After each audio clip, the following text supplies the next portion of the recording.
मैं आमंत्रित करूंगा कैबिनेट मंत्री विपुल गोयल जी को। Sir please come on the stage. बातचीत के सिलसिले को आगे बढ़ाया जाएगा।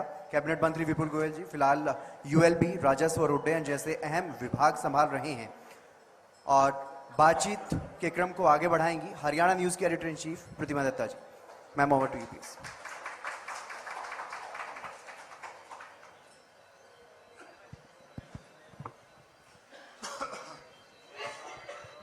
बहुत बहुत धन्यवाद हितेंद्र। आप सबसे मेरी रिक्वेस्ट है, अपने फोन साइलेंट रखने हैं, आपको बातचीत नहीं करनी है क्योंकि मंत्री जी हमारे बीच में मौजूद हैं।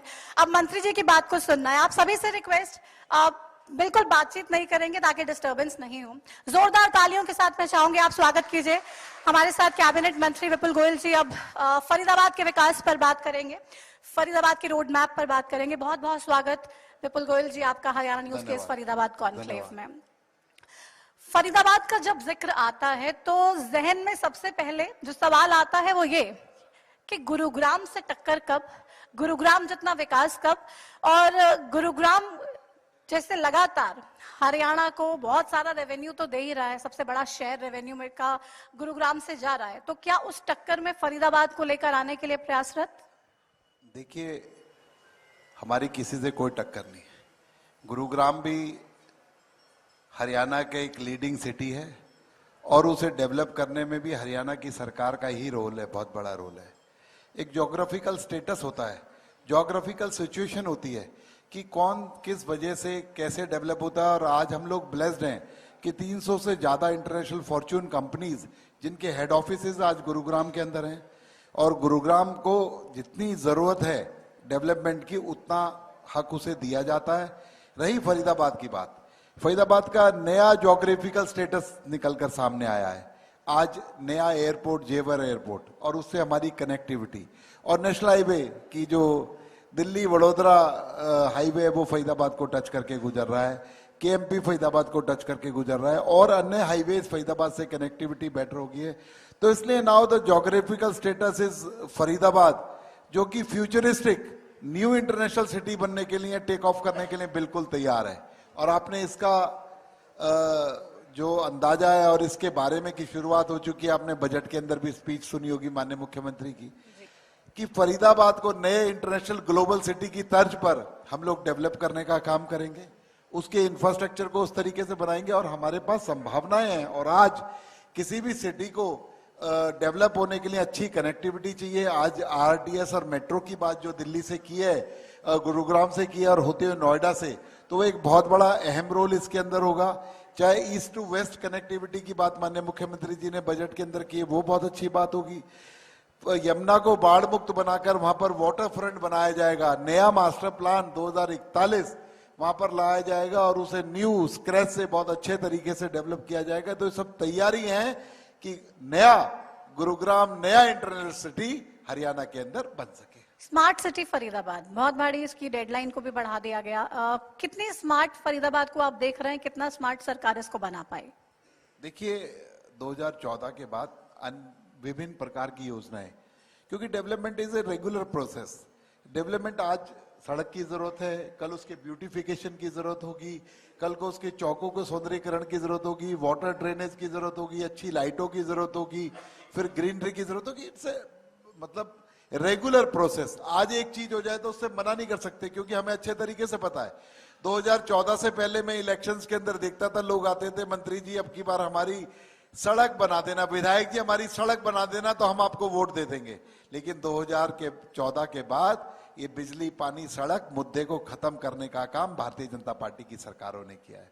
और इसके अलावा जो आप कहते हो कि स्मार्ट सिटी की बात है, विभिन्न योजनाएं लाई जाती है। स्मार्ट सिटी के अंदर विभिन्न स्मार्ट रोडों का काम किया गया, विभिन्न पार्कों का डेवलपमेंट किया गया, जल निकासी की एक बहुत बड़ी व्यवस्था जो है फरीदाबाद के अंदर स्मार्ट सिटी के अंदर तहत की गई। स्मार्ट सिटी का वाली जो परियोजना थी उसका टाइम पूरा हो चुका है। अब दूसरी अन्य परियोजनाएं यहाँ पर चालू हैं और आप देख रहे हो कि सड़कों का रेगुलर विकास और कनेक्टिविटी की ओर जोर दिया जा रहा है और सस्टेनेबल डेवलपमेंट की बहुत अच्छी डेवलपमेंट और फरीदाबाद एक लिवेबल शहर हो सके, इस और सरकार का ध्यान है। आज नए नए सुंदर पार्कों को डेवलप किया जा रहा है।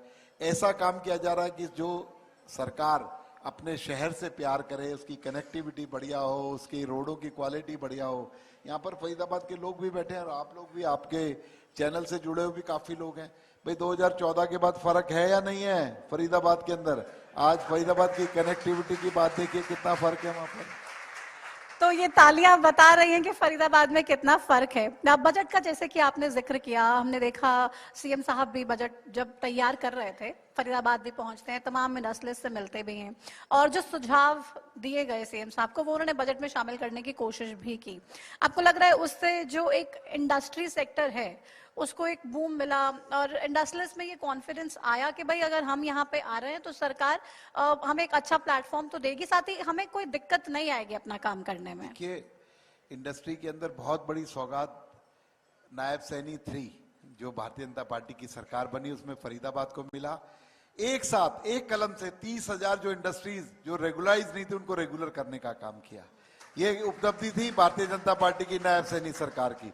उसके बाद इस बजट के अंदर HSIDC को डेवलप करने का बाद, HSIDC के प्लॉट अगर महंगे लगते हैं तो उनको लीज पर देने का काम और उसके इंफ्रास्ट्रक्चर को दुरुस्त करने का काम और दुनिया भर के इंसेंटिव। और अभी जल्दी हमारी इंडस्ट्रियल पॉलिसी नई आ रही है, उसके अंदर आप देखना कि किस तरीके से हम लोगों को लाभान्वित करने का काम करें, उद्योगों को। लेकिन उद्योगों का जो टाइम टू टाइम, क्योंकि जो कहते हैं ना कि परिवर्तन सृष्टि का नियम है, पहले मैन्युफैक्चरिंग इंडस्ट्रीज जानी जाती थी, लेकिन आज अगर हमें फरीदाबाद को इंटरनेशनल सिटी, ग्लोबल सिटी बनाना है तो हमें सर्विसेज की ओर जाना पड़ेगा, हमें टूरिज्म की ओर जाना पड़ेगा। आज फरीदाबाद को जरूरत है सर्विस इंडस्ट्री की, टूरिज्म इंडस्ट्री की। हम उस ओर बढ़ रहे हैं और आने वाले दिनों के अंदर, और फरीदाबाद की जो ज्योग्राफिकल स्टेटस है वो इतना अच्छा है, NCR के अंदर आता है, दिल्ली से नेक्स्ट टू दिल्ली है, तो रेटों के, जमीनों के दाम भी बहुत महंगे हो गए हैं और अवेलेबिलिटी भी नहीं है। तो इसलिए सर्विस इंडस्ट्री ऐसी है जो जॉब भी ज्यादा क्रिएशन करेगी, GST भी ज्यादा देगी और हमें ग्लोबल प्लेटफॉर्म पर स्थापित करने का काम करेगी।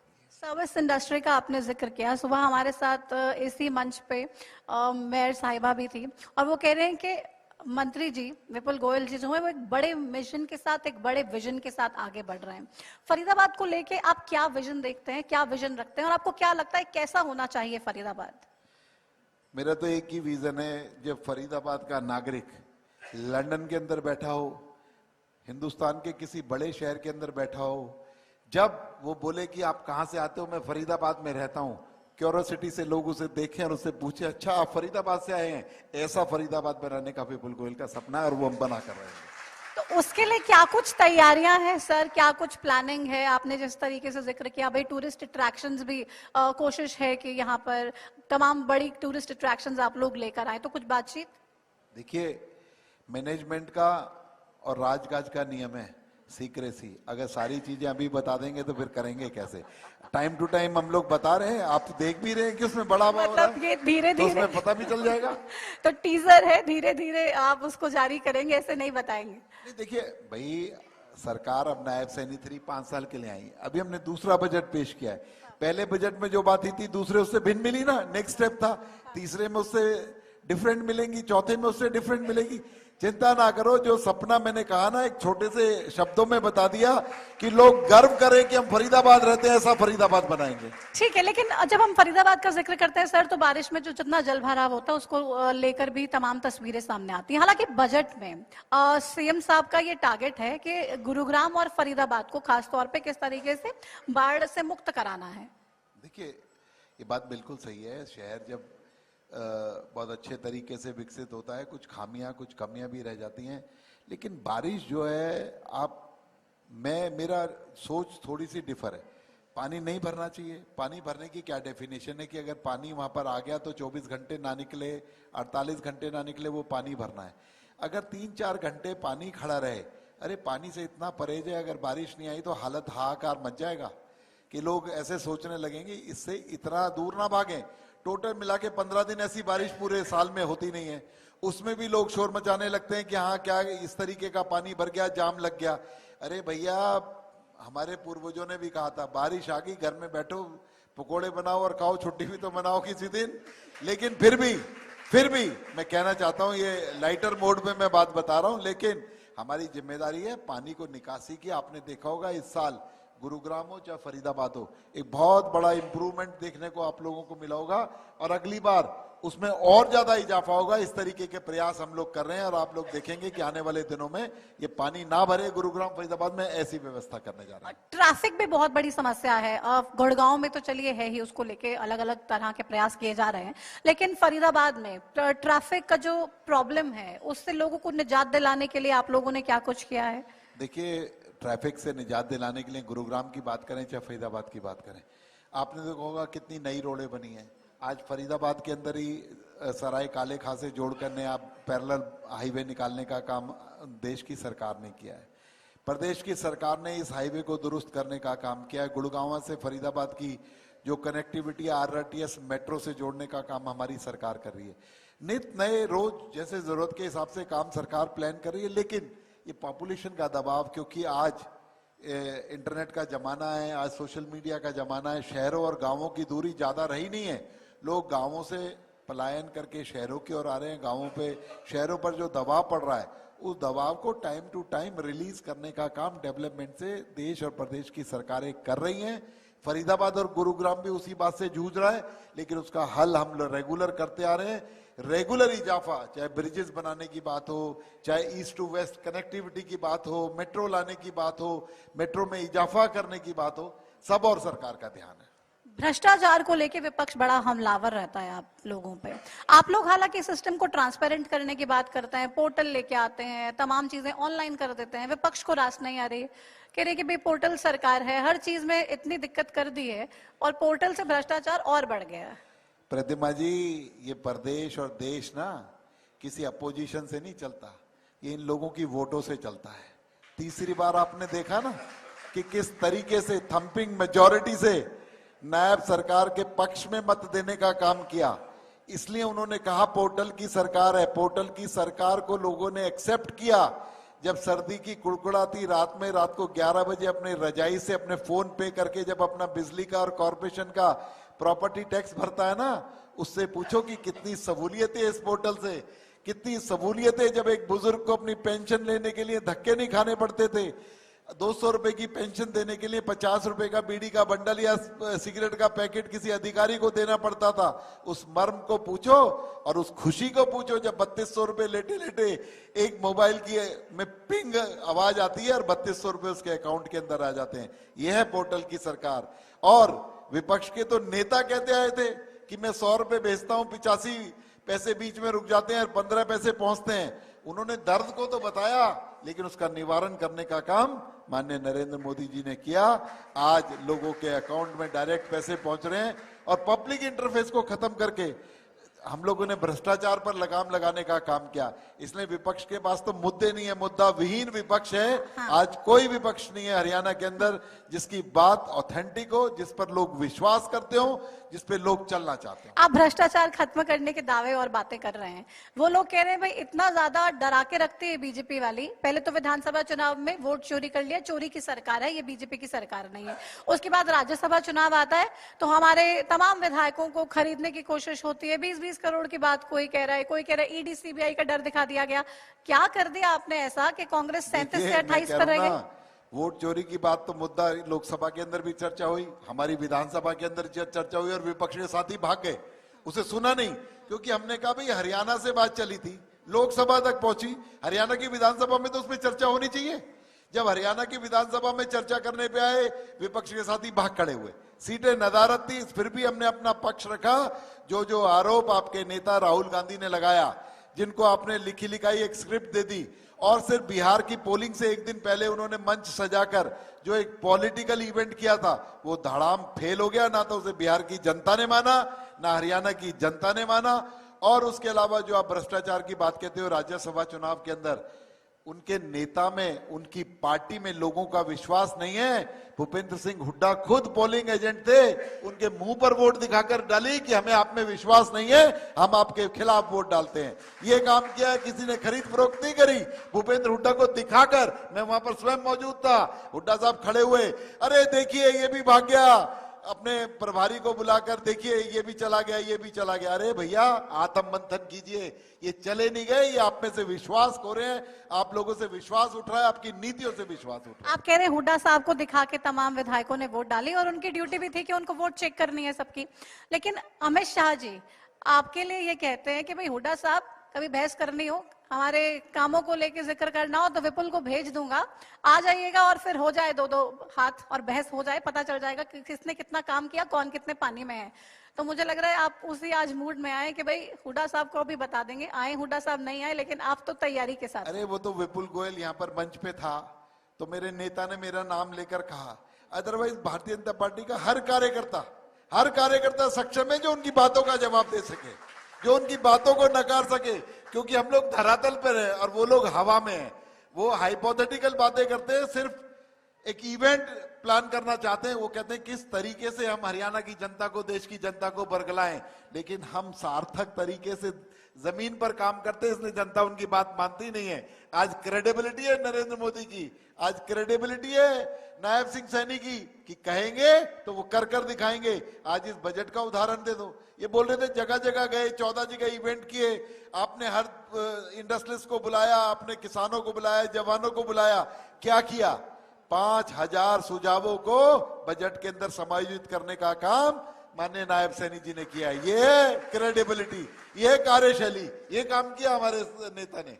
तो आपके विभाग को लेकर अब बात कर लेते हैं, क्योंकि अब लोग लगातार जो आम लोग हैं उनसे डायरेक्टली सरोकार है, और अदरवाइज तो बहुत चक्कर काटने पड़ते थे। आपने चीजों को ट्रांसपेरेंट ऑनलाइन किया, लेकिन जब पेपरलेस नहीं थी चीजें, कितना भ्रष्टाचार था और अब में आप कितना सुधार देख रहे हैं? देखिए मैंने कहा ना, हम लोग डेवलपमेंट की ओर निरंतर चल रहे हैं।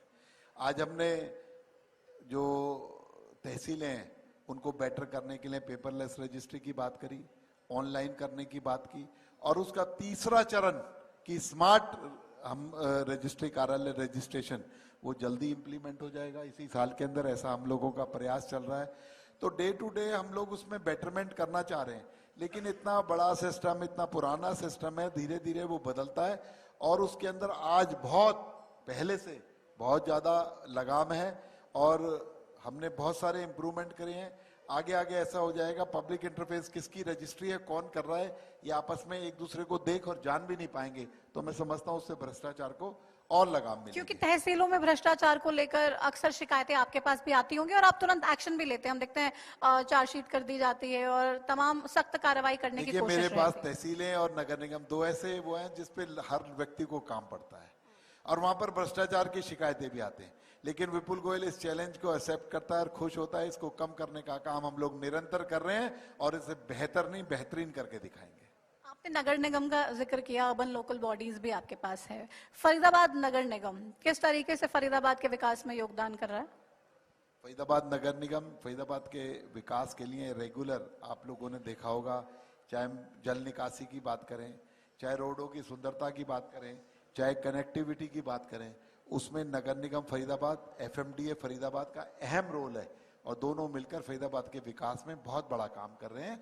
और कोई भी शहर के अंदर जब विकास की बात आती है तो नगर निगम ही एक ऐसी बॉडी है जो उस विकास को अमली जामा पहनाने का काम करता है। तो उसमें आप लग रहा है कि सफल हैं, क्योंकि आप लगातार उस दिशा में आगे बढ़ रहे हैं। आपके लोगों की शिकायतें भी हालांकि मिलती थी, आप तुरंत उनको निपटाने का भी काम करते हैं और उस पर अमल भी तुरंत लिया जाता है। इतना बड़ा नंबर है, लोगों की शिकायतें भी होती हैं, उनको निवारण करने का भी काम कर रहे हैं, लेकिन हम उस निवारण को इंडिविजुअल निवारण करने के बजाय पॉलिसी बनाकर, जिससे एक ही पॉलिसी से हजारों और लाखों लोग लाभान्वित हो, इस ओर चल रहे हैं और उसमें बेटरमेंट हम लोगों को मिल रही है। हमें रोज नया अच्छा जो है ना, हम अच्छा कर पा रहे हैं, ऐसा मुझे विश्वास है। फरीदाबाद नगर निगम को एक लंबा इंतजार करना पड़ गया सीनियर डिप्टी मेयर और डिप्टी मेयर के चुनाव को लेकर, और कहाँ पे बात अटकी हुई है, कब तक वो चीजें सॉर्ट हो जाएंगी? ये कहीं कोई बात नहीं है, ये तो जो हमारे पार्षद भाई हैं उनका एक अधिकार है, वो किसको चुने, कब चुने, ना चुने, ये उनका डिसीजन है। लेकिन नगर निगम की कार्यशैली में, नगर निगम के कार्य करने में, उनकी उसकी कॉम्पिटेंस में, उसके निर्णयों में कहीं किसी तरह की कोई रुकावट नहीं है। नित नए काम जो है नगर निगम कर रहा है। तो पार्षदों के पास भी अथॉरिटी है, वो अपने काम अगर लेके जा रहे हैं मेयर के पास तो वो सुन रही हैं, कर रही हैं उस पे काम।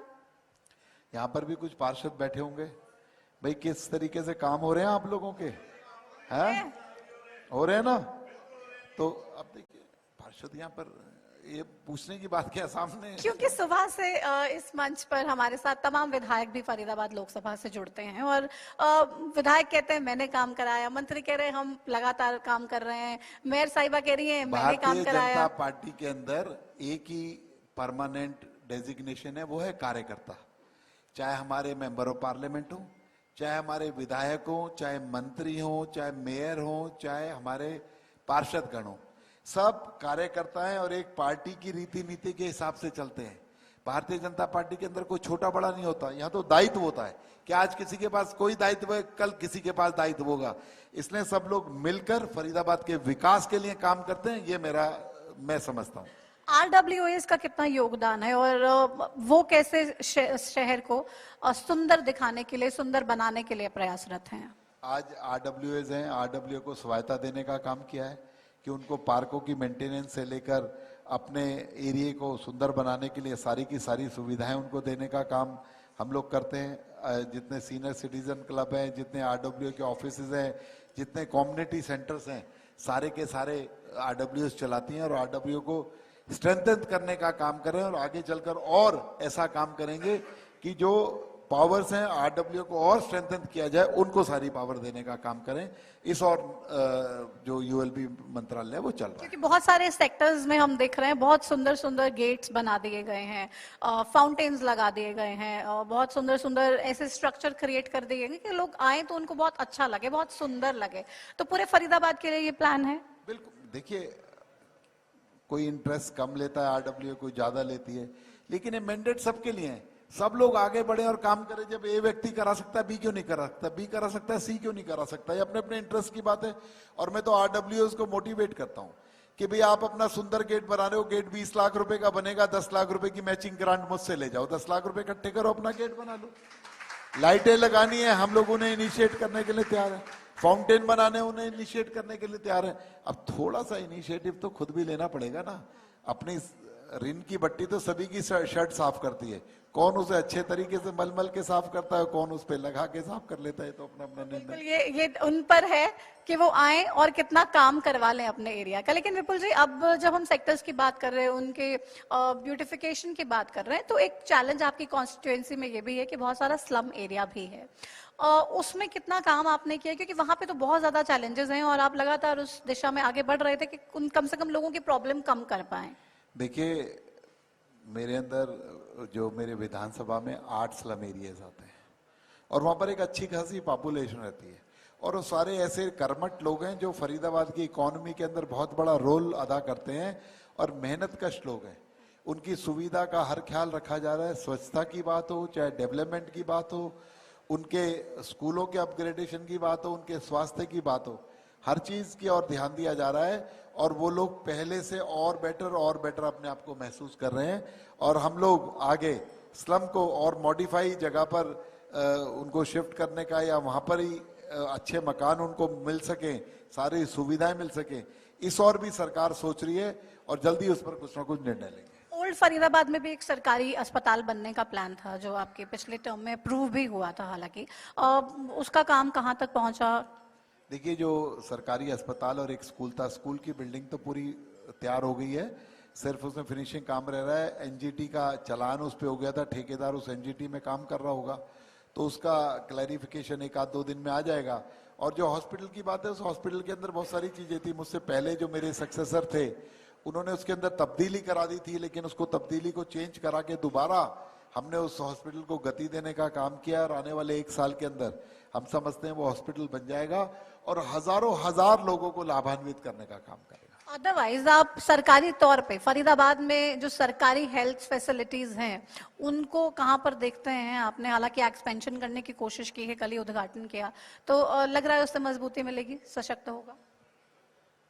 देखिए, फरीदाबाद की आपने क्या बोला, किस चीज में? Hospital, civil hospital. सरकारी हॉस्पिटल की बात है। सरकारी हॉस्पिटल के अंदर अभी BK हॉस्पिटल फरीदाबाद का एक सरकारी हॉस्पिटल है। अभी बजट के अंदर माननीय मुख्यमंत्री जी के सामने हमने निवेदन किया, उन्होंने उसे 200 से 400 बेडेड हॉस्पिटल करने का काम किया।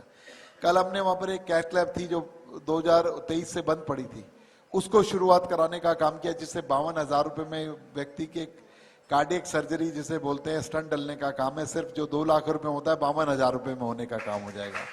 बड़ी बड़ी मेजर सुविधाएं वहां पर मिलेंगी।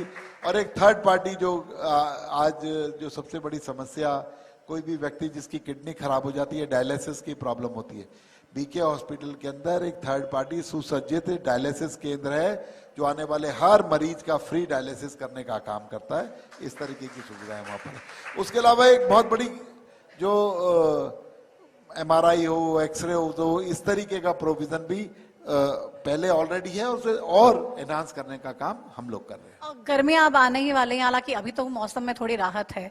जैसे ही गर्मियां आती हैं तो फायर इंसिडेंट्स बहुत ज्यादा बढ़ जाते हैं, चाहे किसानों की खेत की बात हो या अदरवाइज। आप देखिए 4-4 मंजिला इमारत है, लेकिन फायर सेफ्टी नॉर्म्स को कोई अच्छे से फॉलो नहीं करता। देखिए हमने नॉर्म्स के अंदर भी बहुत बड़ी तब्दीली करी है। जो एक लोगों को ऑफिस जाने का डर था, चक्कर लगाने का डर था, उसको आउटसोर्स करने का काम कर दिया। जिस तरीके से HSBP और कॉर्पोरेशन आर्किटेक्ट के माध्यम से अपने नक्शे पास कराती है, आज हमने 70% जो बिल्डिंग्स हैं, 80% बिल्डिंग्स हैं, उनको भी जो लोकल आर्किटेक्ट अगर वो वेरीफाई कर देगा और ऑनलाइन जमा कर देगा, उसे मान लिया जाएगा।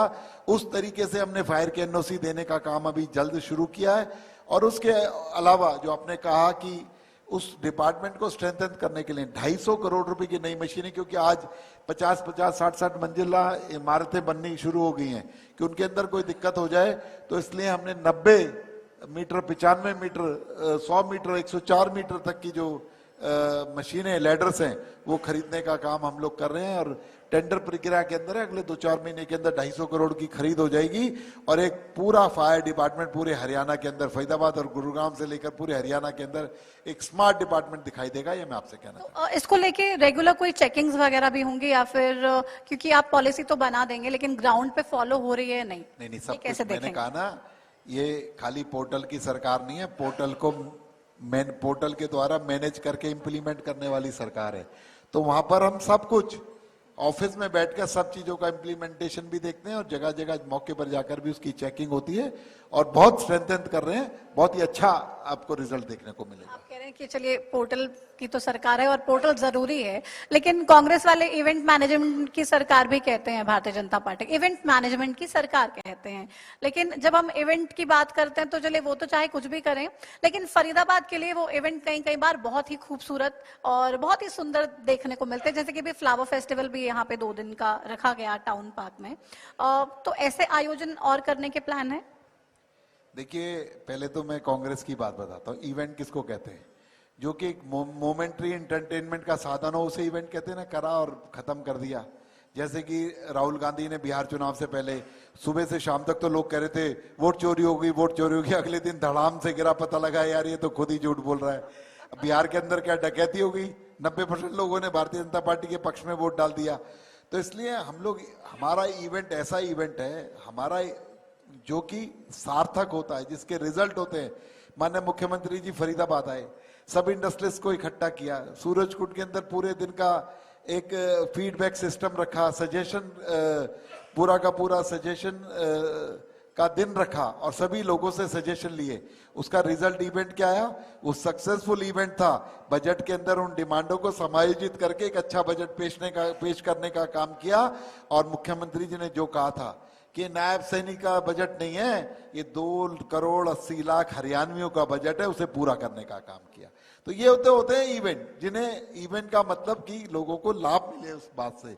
लोगों को झूठ फरेब कह दें, उठा लिया संविधान बदलेंगे मोदी, संविधान बदलेंगे मोदी, झूठा। वो ये इस तरीके के इवेंट कांग्रेस करती आई है। और रही फरीदाबाद के अंदर चाहे फ्लावर शो की बात हो, चाहे हमने हॉस्पिटल को रिनोवेट करने की बात हो, जल्दी वहां पर एक जो 10 रुपए में खाना देने वाली किचन है, उसकी भी हम लोग शुरुआत करने जा रहे हैं। जो बीके हॉस्पिटल के अंदर थी, सुबह और शाम लोगों को 10 रुपए में भरपेट भोजन मिलेगा और मरीजों को मुफ्त खाना मिलेगा। इस तरीके की सुविधा हम लोग एक NGO के माध्यम से करने जा रहे हैं। और लाइवली फरीदाबाद हो, ब्यूटीफुल फरीदाबाद हो, इसके लिए तरह तरह के इवेंट फरीदाबाद के अंदर करेंगे, होते आए हैं और आगे भी होंगे। और हम फरीदाबाद को एक लिवेबल, हैप्पीली लिवेबल सिटी बनाएंगे, ये मेरा संकल्प है। तो मतलब बहुत बड़े प्लान है आपके पास फरीदाबाद के लिए, लेकिन जब इतने बड़े प्लान्स लेकर हम आगे चलते हैं तो एक चैलेंज कानून व्यवस्था का भी आ जाता है, कानून व्यवस्था का एक चैलेंज आ जाता है। और हम देख रहे हैं कि आतंकवादी तक फरीदाबाद को चुन रहे हैं और यहाँ पे देश के खिलाफ, देश को दहलाने की साजिश रचने का वे काम कर रहे देखिए, हैं। कोई भी मेट्रोपॉलिटन सिटीज के अंदर क्राइम होता है, नो डाउट, क्योंकि वहीं के लोग नहीं होते, माइग्रेटेड लोग होते हैं। फरीदाबाद के अंदर भी पूरा भारत रहता है, कोई ऐसा स्टेट नहीं है, कोई यूनियन टेरिटरी नहीं है जहां के लोग फरीदाबाद के अंदर ना रहते हो। लेकिन क्राइम का, उसको सॉल्व करने का, उस तक पहुंचने का नंबर कितना है, वो एक बहुत बड़ा नंबर फरीदाबाद के पास है। और जो आपने थ्रेट की बात कही, ये वाकई में एक थ्रेट की बात हर जगह पर चलती है। और जो गैंगस्टर दूर बैठे हुए, जिन तक हमारी पहुंच नहीं है, वो लोग, उनके गुर्गे यहाँ पर आकर फिरौती की बातें करते हैं। लेकिन हरियाणा सरकार ने देश का पहला ऐप कल ही जारी किया है हमारे डीजीपी ने चंडीगढ़ से, और उस ऐप के माध्यम से इन सब जो फिरौती मांगने वाले जो बदमाश और छुटभइये जो बदमाश हैं, इन पर लगाम लगाने का काम हरियाणा की पुलिस करने जा रही है। आप लगाम लगाने की कोशिश भी कर रहे हैं, लगातार ऐसे अभियान भी चलाए जा रहे हैं, लेकिन लग रहा है उन अभियानों का असर हो रहा है ग्राउंड पर। बिल्कुल बिल्कुल असर हो रहा है आज, मतलब बहुत बड़ा असर। और लोगों से तो मैं रेगुलर, हम लोग मिलते ही रहते हैं, लोगों का फीडबैक है कि सरकार का जो अलर्ट सिस्टम है बहुत अच्छा है पुलिस का, और सरकार रेगुलर उस पर काम कर रही है और कंट्रोल कर रही है। सीएम साहब एक बार फिर से आ रहे हैं फरीदाबाद में, तो क्या फरीदाबाद के लोगों को कोई और सौगात मिलने जा रही है, या फिर फरीदाबाद के लोग और विपुल गोयल धन्यवाद करने जा रहे हैं सीएम साहब का कि इतना दे दिया आपने सीएम साहब, बहुत बहुत शुक्रिया। ये नायब सैनी है और नायब सैनी की सरकार है। ये खाली हाथ ना आते हैं, ना खाली हाथ किसी को भेजते हैं। रात को 2 बजे भी इनके द्वार पर कोई आ जाए ना, खाना खा के उसका हालचाल पूछ के तब वापस भेजने का काम करते हैं। ये तो मुख्यमंत्री जी फरीदाबाद आ रहे हैं और कहकर आ रहे हैं कि फरीदाबाद के लोगों को सौगात देके जाएंगे। इसलिए मैं आपके चैनल के माध्यम से फरीदाबाद के लोगों को कहना चाहता हूं कि ये सिर्फ ये ना सोचें कि विपुल गोयल कोई चीज अपनी विधानसभा के लिए मांगेगा। फरीदाबाद की डेवलपमेंट के लिए कोई भी सजेशन, कोई भी सुझाव, कोई भी डिमांड हो, आप लिखकर मेरे कार्यालय भेज दें, हम उसे अपनी डिमांड के अंदर समायोजित करेंगे और माननीय मुख्यमंत्री जी के सामने रखने का काम करेंगे। लेकिन विपक्ष कह रहा है सीएम साहब तो पंजाब में ही ज्यादा बिजी हैं, हरियाणा में ध्यान नहीं दे रहे हैं। अब पगड़ी पहनने से बहुत दिक्कत है। नायब सैनी एक ऐसे लीडर हैं कि जो आम जनता को पसंद है, आम लोगों को पसंद है, आम नागरिक को पसंद आते हैं। और एक्सेसिबिलिटी, अरे 2 बजे भी नायब सैनी मिलते हैं, सुबह 7 बजे भी नायब सैनी मिलते हैं, दिन के दोपहर के 3 बजे भी नायब सैनी मिलते हैं। तो नायब सैनी जी जो मिलने का काम है, नायब सैनी जी का लोगों से कनेक्ट है, उन्हें पंजाब के अंदर भी पॉपुलर बना रहा है। जब वो पंजाब के अंदर जाते हैं, उनके साथ उनकी भाषा में बात करते हैं, उनका खाना खाते हैं, उनकी तरीके से सादगी रखते हैं, तो लोग उन्हें पसंद करते हैं और लोग उन्हें उनके बातें सुनना चाहते हैं, इसलिए बोलते हैं। लेकिन नायब सैनी तो हरियाणा के मुख्यमंत्री हैं, लेकिन पंजाब के अंदर भी भारतीय जनता पार्टी की सरकार आए, इस और प्रयासरत है। फरीदाबाद का जब जिक्र आता है तो ओल्ड फरीदाबाद का भी आता है, और वहां पे बहुत ज्यादा कंजस्टेड एरिया है, मार्केट्स में इतना ज्यादा जाम भी रहता है, इंक्रोचमेंट भी हालांकि होती है। और कितने चैलेंजेस ओल्ड फरीदाबाद के, और आपका क्या प्लान ओल्ड फरीदाबाद के लिए खासतौर पे? देखिए, ओल्ड फरीदाबाद एक ऐतिहासिक शहर है।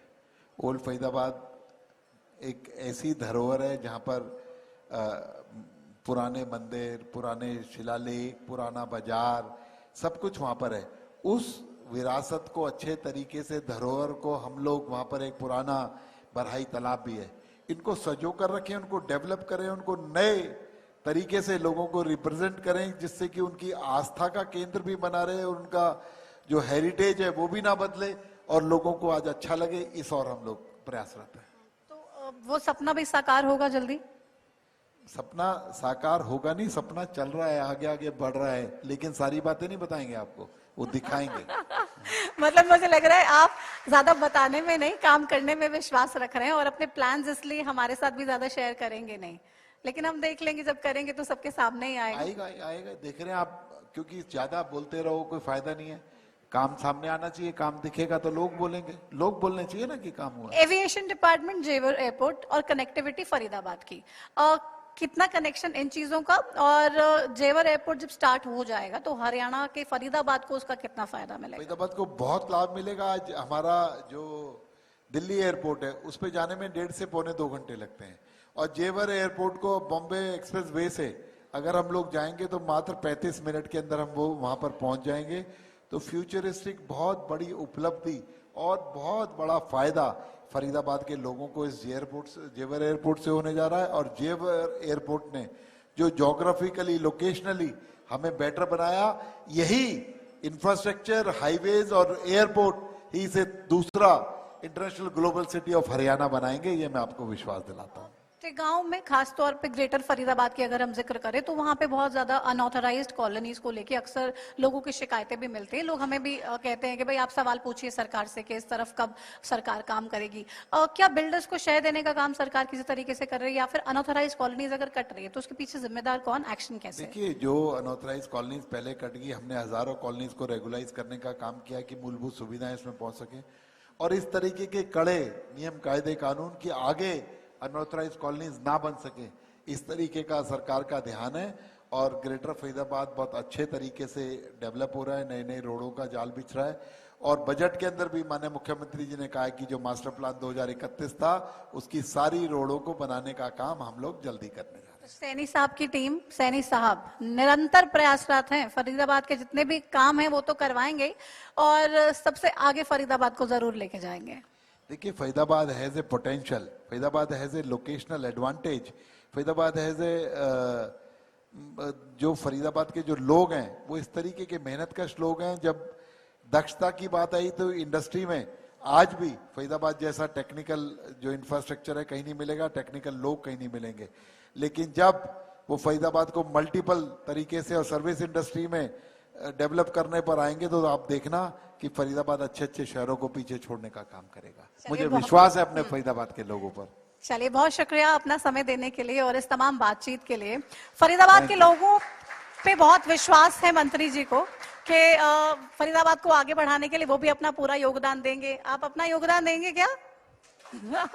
तो लोगों के ये हाथ बता रहे हैं कि भाई मंत्री जी के साथ लगातार तैयार है सर, आपकी टीम भी तैयार है और फरीदाबाद के विकास पे आप जितने भी काम करना चाहेंगे, मुझे पूरा विश्वास है फरीदाबाद के लोग ये चाहेंगे कि भाई फरीदाबाद सबसे आगे, सबसे विकसित हो। बहुत शुक्रिया इस बातचीत के लिए। धन्यवाद, धन्यवाद। Thank you sir, thank you very much. Thank you ma'am. तो आप सुन रहे थे कैबिनेट मंत्री विपुल गोयल जी को, जिन्होंने बेबाकी से हरियाणा न्यूज की editor in chief Pratima Dutta की तीखे सवालों का जवाब दिया और जिस तरीके से उन्होंने अपने लोकसभा की चीजों को रखा सबके सामने, वो आपने समझा कि कैसे उसको लेकर और कार्य किया जा रहा है और आगे कैसे विकास हो। हमारी एडिटर इन चीफ ने उन्हें सम्मानित भी किया और मैं बुलाना चाहूंगा